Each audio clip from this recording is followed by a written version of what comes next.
नमस्कार विद्यार्थी मित्रांनो, इयत्ता 12वी कला व वाणिज्य नवीन अभ्यासक्रमानुसार शैक्षणिक वर्ष 2020-21 साठी इयत्ता 12वीच्या सहकार विषयाच्या पाठ्यपुस्तकातील प्रकरण क्रमांक 4 महाराष्ट्र राज्य सहकारी संस्था कायदा 1960 या प्रकरणातील उपघटक सहकारी संस्थेची भांडवल उभारणी या उपघटकाचा आज आपण अभ्यास पाहणार आहोत।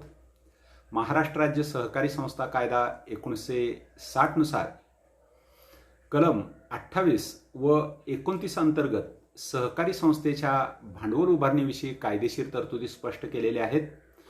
कोणतीही सहकारी संस्था असेल तर त्या सहकारी संस्थेची उभारणी ही भांडवलावर असते। सहकारी संस्थेमध्ये भांडवल जेवढं मोठ्या प्रमाणावर तेवढी ती सहकारी संस्था आर्थिकदृष्ट्या सक्षम असते।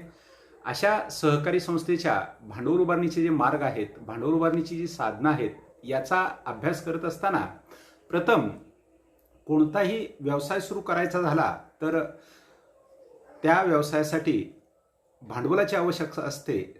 अगदी तसंच सहकारी संस्थेसाठी सुद्धा संस्थेचं कामकाज व्यवस्थितपणे पार पाडण्यासाठी सहकारी संस्थेच्या सभासदांना सहकार्य करण्यासाठी आर्थिक मदतीची गरज पूर्ण करण्यासाठी संस्थेकडे भांडवलाची गरज असते। सहकारी संस्थेकडे जे भांडवल आवश्यक असतं ते दोन प्रकारचं भांडवल आवश्यक असतं।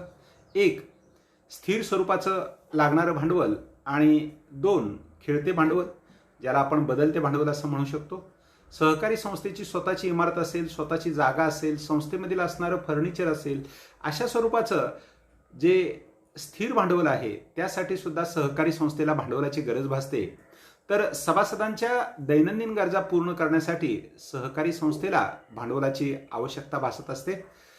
विविध प्रकारच्या सहकारी संस्था सभासदांना कर्ज पुरवठा करायचा आहे, शेतीविषयक आवश्यक साधनांचा पुरवठा करायचा आहे, जीवनावश्यक वस्तूंचा पुरवठा करायचा आहे, यासाठी सहकारी संस्था भांडवल उभा करत असतात। आणि हे भांडवल जर उभा करायचं असेल, हे भांडवल जर जमा करायचं असेल तर महाराष्ट्र राज्य सहकारी संस्था कायदा 1960 मधील कलम 28 व कलम 29 मध्ये भांडवल उभारणीच्या कायदेशीर तरतुदी दिलेल्या आहेत। जेव्हा सहकारी संस्थेच्या भांडवल उभारणीचे मार्ग आपण पाहतो तेव्हा ते भांडवल उभारणीचे मार्ग दोन प्रकारचे आपल्याला दिसून येतील। एक अंतर्गत साधने आणि दोन बाह्य साधने।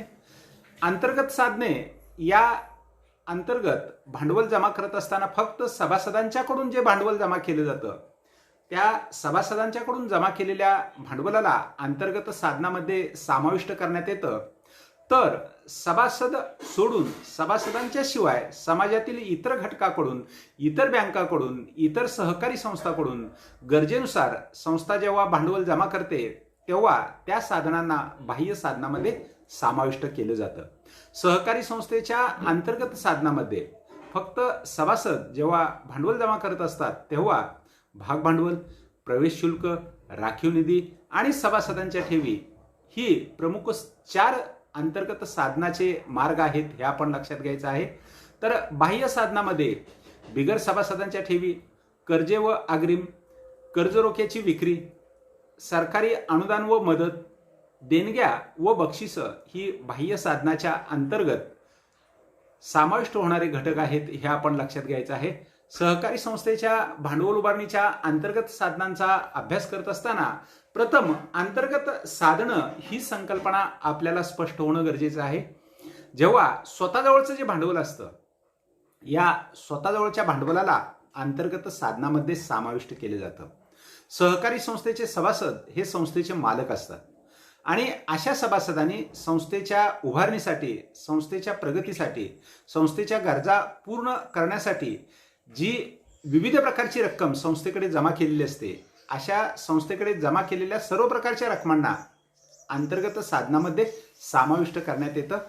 सहकारी संस्थेच्या दृष्टीने भांडवल उभारणीचे अंतर्गत साधनं फार महत्त्वाची असतात, कारण या साधनांच्या माध्यमातून सहकारी संस्था कायमस्वरूपी व दीर्घ मुदतीचं भांडवल किंवा दीर्घ काळासाठी आवश्यक असणारं भांडवल जमा करत असते।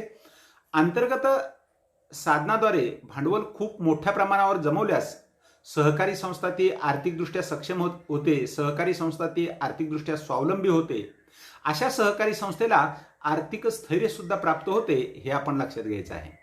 अंतर्गत मार्गाने गोळा केलेलं जे भांडवल आहे, हे सहकारी संस्था आपल्या सभासदाकडून भांडवल गोळा करते आणि या मार्गाने उभारलेले जे भांडवल आहे सभासद असेपर्यंत संस्थेकडे कायम राहते आणि त्यामुळं सहकारी संस्थेला भांडवलाची कधीही कमतरता भासत नाही.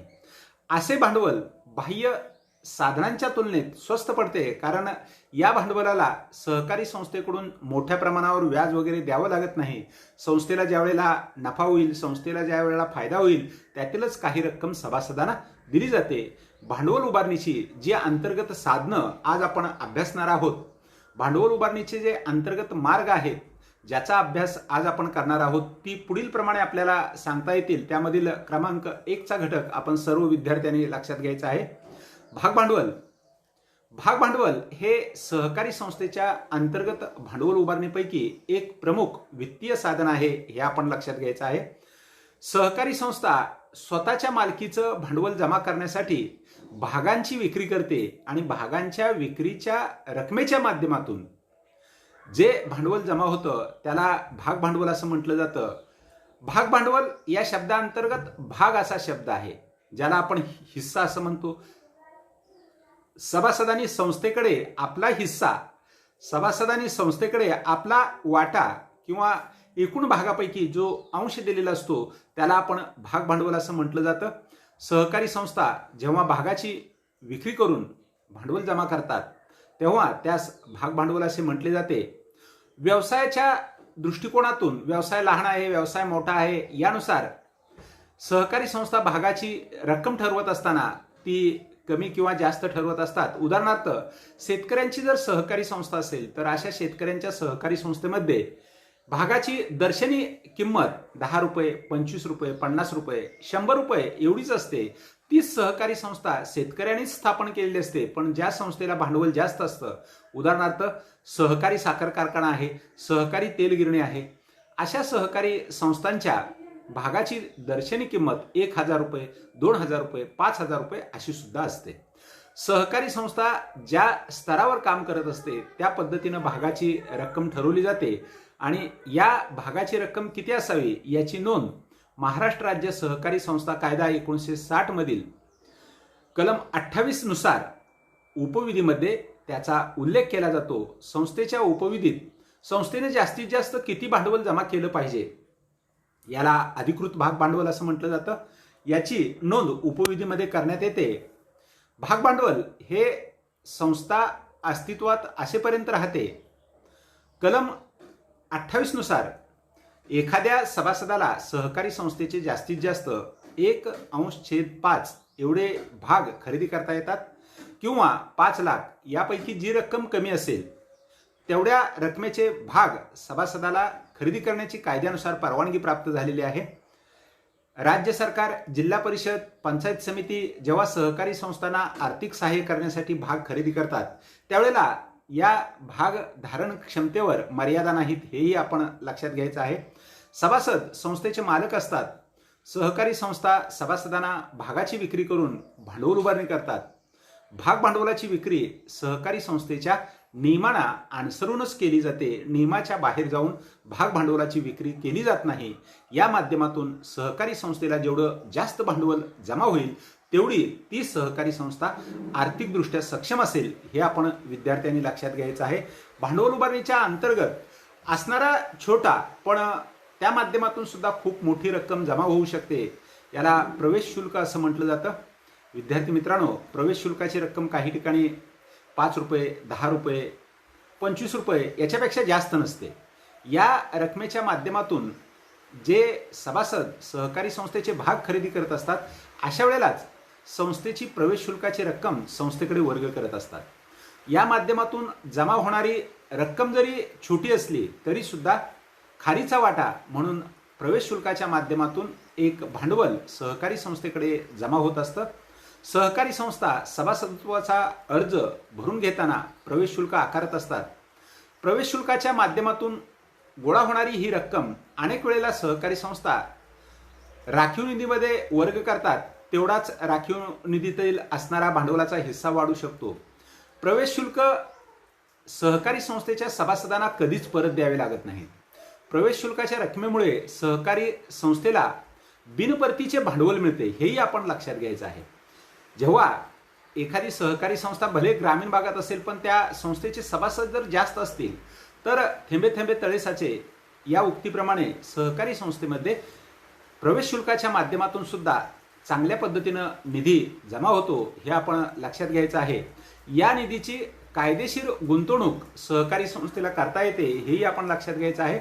भांडवल उभारणीतील अत्यंत महत्त्वाचा भांडवल उभारणीच्या अंतर्गत साधनामधील घटक आहे राखीव निधी.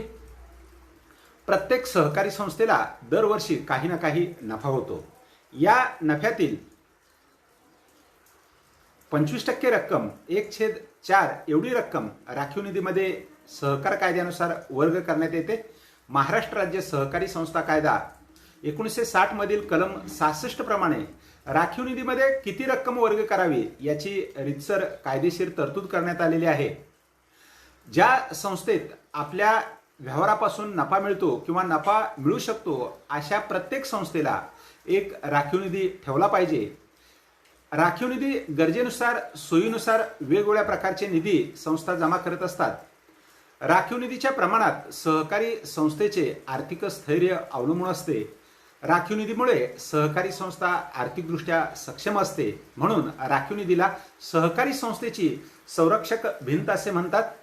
राखीव निधीशिवाय काही सहकारी संस्था, उदाहरणार्थ सहकारी साखर कारखाना असेल, यंत्राची झीज होते, अशा वेळेला घसारा निधी म्हणून सहकारी साखर कारखाना, सहकारी तेलगिरण्या बाजूला ठेवत असतात.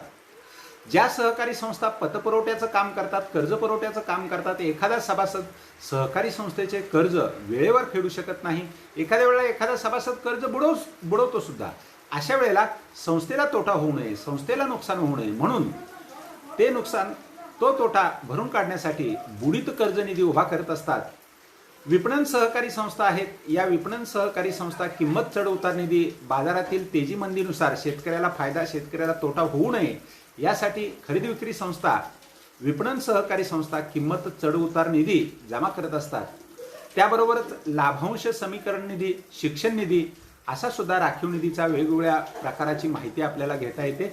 ज्या प्रमाणात सहकारी संस्था राखीव निधी जमा करत असते, त्या प्रमाणात सहकारी संस्थेला इतरांकडून मदत घेण्याची गरज भासत नाही.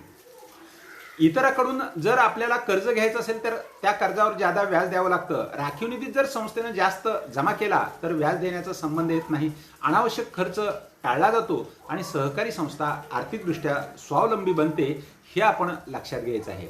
विशेष म्हणजे राखीव निधीवर लाभांश अथवा व्याज पण द्यावं लागत नाही. शिवाय राखीव निधीमुळे संस्थेची समाजातील पत व प्रतिष्ठा वाढते. सहकारी संस्थेचा विस्तार करण्यासाठी या राखीव निधीचा वापर करण्यात येतो. त्यामुळे संस्थेची प्रगती होते. राखीव निधीचा वापर संस्थेच्या व्यवसायासाठी करता येईल. राज्य शासन ज्या पद्धतीनं मार्गदर्शन करेल त्याप्रमाणे महाराष्ट्र राज्य सहकारी संस्था कायदा 1960 मधील कलम 70च्या तरतुदीला अधीन राहून राखीव निधीचा वापर सहकारी संस्थेकडून करण्यात येतो, हे आपण लक्षात घ्यायचं आहे. सहकारी संस्थेच्या भांडवल उभारणीमधील अत्यंत महत्त्वाचा जो घटक आहे, मुद्दा क्रमांक 4 अंतर्गत साधनापैकी सभासदांच्या ठेवी. सहकारी संस्थेमध्ये अनेक वेळेला संस्थेला गरज भासली तर सभासदाकडून सक्तीनं ठेवी जमा करतात. या ठेवीवर सहकारी संस्था ठराविक टक्के रकमानं व्याज देत असते आणि त्या माध्यमातून संस्थेला स्वतःचं भांडवल जमा करता येतं. या ठेवी सक्तीच्या असल्याने त्याचा समावेश अंतर्गत साधनामध्ये केला जातो. सभासदाकडून सक्तीच्या ठेवी घेऊन संस्था भांडवल उभारणी करीत असतात. अशा सक्तीच्या ठेवी वेगवेगळ्या माध्यमातून जमा करतात. उदाहरणार्थ, सभासद जेव्हा कर्ज घेतो त्या कर्जातून 2.5 ते 10% रक्कम सक्तीनं ठेव म्हणून संस्था स्वतःजवळ ठेवत असतात. अनेक वेळेला काही सहकारी संस्था सभासदाकडून वस्तू खरेदी करत असतात. उदाहरणार्थ, ऊस उत्पादक शेतकऱ्याकडून ऊसाची खरेदी साखर कारखाने करतात. कापूस उत्पादक शेतकऱ्याकडून सहकारी सूतगिरण्या कापसाची खरेदी करतात. तेल गिरण्यामध्ये तेलबियाची खरेदी करतात. अशा वेळेला मालाची किंमत भागवत असताना काही 1%, 2% एवढी रक्कम सभासदाकडून सक्तीनं ठेव म्हणून ठेवून घेतात. या ठेवीवर आकर्षक व्याज सुद्धा दिले जाते, पण संस्थेच्या भांडवलामध्ये वाढ होते. अशा पद्धतीनं सभासदांच्या सक्तीच्या ठेवी सुद्धा या सहकारी संस्थेच्या अंतर्गत साधनामध्ये समाविष्ट केल्या जातात हे आपण लक्षात घ्यायचं आहे. सभासदाकडून स्वीकारलेल्या ठेवीवर अधिक वार्षिक व्याजदर दिला जातो. सभासदाकडून ठेवी स्वीकारण्याची परवानगी मात्र निबंधकाकडून घ्यावी लागते हे आपण लक्षात घ्यायचं आहे. वित्त हे सहकारी संस्थेचं जीवनदायी रक्त आहे असं म्हटलं जातं आणि हे जीवनदायी रक्त सलाईनच्या माध्यमातून दुसऱ्याकडून घेण्यापेक्षा स्वतःच्या ताकदीवर स्वतःच्या शक्तीवर जर सभासदांनीच जमा केलं तर निश्चितपणे ती सहकारी संस्था आर्थिकदृष्ट्या सक्षम होऊ शकते. म्हणून भागाची रक्कम सभासदाकडून जमा करा, जास्तीत जास्त भाग विका, त्या माध्यमातून भाग भांडवल जमा करा. प्रवेश शुल्काच्या माध्यमातून सभासद जेवढे वाढवाल तेवढी रक्कम तुमच्या संस्थेकडे वाढलेली असेल. राखीव निधीमध्ये जास्तीत जास्त रक्कम वर्ग करा, आर्थिकदृष्ट्या संस्था तुमची सक्षम होईल. आणि सभासद वेगवेगळ्या वेळेला कर्ज घेत असतात किंवा वस्तू विकत असतात त्यावेळेला सभासदाकडून सक्तीच्या ठेवी वसूल करा. अशा पद्धतीनं सहकारी संस्था अंतर्गत साधनाच्या दृष्टिकोनातून सक्षम होते. विद्यार्थी मित्रांनो, वरील उपघटकास आपणास काही शंका असल्यास फोनवरून आपण संपर्क साधावा. जर आपण हा अभ्यास घटक यूट्यूबवर अभ्यासत असाल तर कमेंट्समध्ये लिहावे. आपल्या प्रश्नांना जरूर उत्तरं दिली जातील. घरी राहा, सुरक्षित राहा. धन्यवाद.